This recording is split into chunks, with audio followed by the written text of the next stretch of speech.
பொறுமையும் சனி பகவானும்.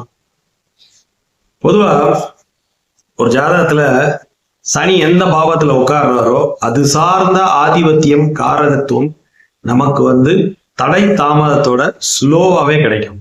இது எல்லாருக்குமே தெரிஞ்ச விஷயம். பொதுவா சனி ஒரு இடத்துல சம்பந்தப்படுறாரு ஒரு பாவத்துல அப்படின்னா அந்த இடத்துல நீங்க பாத்தீங்கன்னா ஒரு ஸ்ட்ரகிள்ஸை ஃபீல் பண்ணிட்டே இருப்பீங்க. அதாவது நார்மல் சனியா இருந்தாலும் சரி, அது வக்ர சனியா இருந்தாலும் சரி, தடை தாமதத்தோட இருக்கும். வக்ர சனிக்கு என்ன வித்தியாசம் அப்படின்னா இயல்புக்கு கொஞ்சம் சற்று மாறிய நிலை, அவ்வளவுதானே தவிர அவர் முழுசா அப்படியே சனி இப்படியே மாறிடுவாரு அப்படின்லாம் இல்லை. சரிங்களா? அந்த மாதிரி எடுக்கக்கூடாது. அப்படி எடுத்தீங்கன்னா பலன் தப்பா வரும்.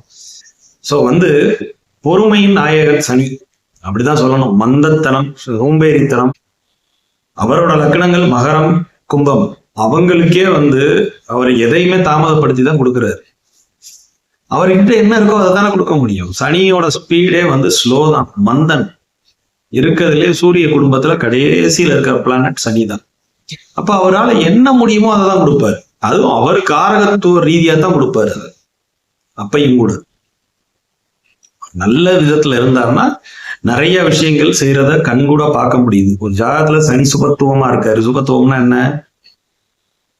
குரு, சுக்கிரன், புதன் இவங்களோட ஜாயிண்ட் அடிச்சு, இல்ல வளர்பிறை சந்திரன், பௌர்ணமி சந்திரன் அதாவது பார்வை இருந்தா நிச்சயமா அவர் நல்ல பலன்களை எதிர்பார்க்கலாம். சுபர்கள் வீட்டுல அமர்றது, நட்பு வீட்டுல இருக்கிறது அப்படின்னா அங்க 3, 6, 10, 11 இங்க அவர் இருக்கலாம். சரிங்களா? 3, 6, 10, 11 இருக்கலாம். மறைஞ்சாலும் கூட ஆட்சி உச்சம் பெற்று மறைஞ்சு போய் இருக்கணும். சூட்சும வலு, நேர்வலு இல்லாம சூட்சும வலுவா இருக்கும். டைரக்டா ஆட்சி உச்சம் பெற்றாருன்னா பிரச்சனை தான். புரியுதுங்களா? அவரை நேர்வலு அடைகிறாருன்னா அவரோட காரத்துவம் ஆதிபத்தியத்தை ரொம்ப வலுத்து செய்வார். இதே மறைவு ஸ்தானங்கள்ல போய் 6, 8 போய் மறைஞ்சு உச்சமாகிறாரு அப்படின்னா ஓகே, அது ஒரு சூட்சும வலுங்கிற மாதிரி தான் இருக்கும். இல்ல ஸ்தான பலத்துல இருக்கும். அதாவது ஸ்தான பலத்துல இருக்கலாம், 7ஆம் இடத்துல திக் பலம் அப்படி இருக்கலாம் சனி. சோ எது எப்படியோ அவர் ஃபாஸ்டா கொடுக்கக்கூடிய கிரகம் அல்ல, ஸ்லோ தான் எல்லாமே. சனி தசை, சனி புத்தி, சனி அந்தாரம் எல்லாருக்கும் இது தெரிஞ்ச விஷயம்தான். ஆனா அவர் எப்ப நல்லது செய்வார்னா இந்த பேராமீட்டர்ஸ் எல்லாம் ஒர்க் அவுட் ஆகணும். சுபத்துவமா இருக்கணும், உபஜய ஸ்தானங்கள்ல இருக்கலாம், 3, 6, 10, 11 இருக்கலாம். அப்பையும் கூட நட்பு வீடுகள்ல இருக்கணும், அவர் பகை வீட்டுல இருக்கக்கூடாது. ஸோ இந்த கண்டிஷன்ஸ் அப்ளிகபிள் ஆகணும். அப்பதான் அவர் கொடுக்கறது நம்ம கைக்கு வெகுவா கிடைக்கும். சனி கொடுத்தால் எவர் தடுப்பார் அப்படிங்கிற அந்த பழமொழிக்கு அதுதான் அர்த்தம்.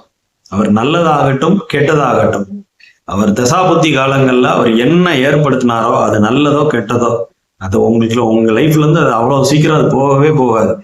ஒரு நல்லதாகட்டும் ஒரு கெட்டதாகட்டும், எதுவோ சனி என்ன கொடுத்தாலும் நீடிச்சு நிலைச்சு நிக்கும் உங்க லைஃப்ல. அப்படி இருக்கும் கொடுத்தா, அது நல்லதாகட்டும் கெட்டுதல் ஆகட்டும். சரிங்களா? அதுதான் அவரோட ஸ்டைலே. ராகு கேது தான் இருக்கும் இடத்துக்கு தகுந்த மாதிரி பச்சைவந்தி கிரகங்களா மாறிக்கிடுவாங்க. ஆனா அந்த சனி அப்படி கிடையாது. அவர் எப்படி இருந்தாலும் கெடுப்பாரு. ஆனா சுவர்களோட தொடர்பு இருந்துச்சுன்னா அவருக்கு நல்ல பலன்களை எதிர்பார்க்கலாம்.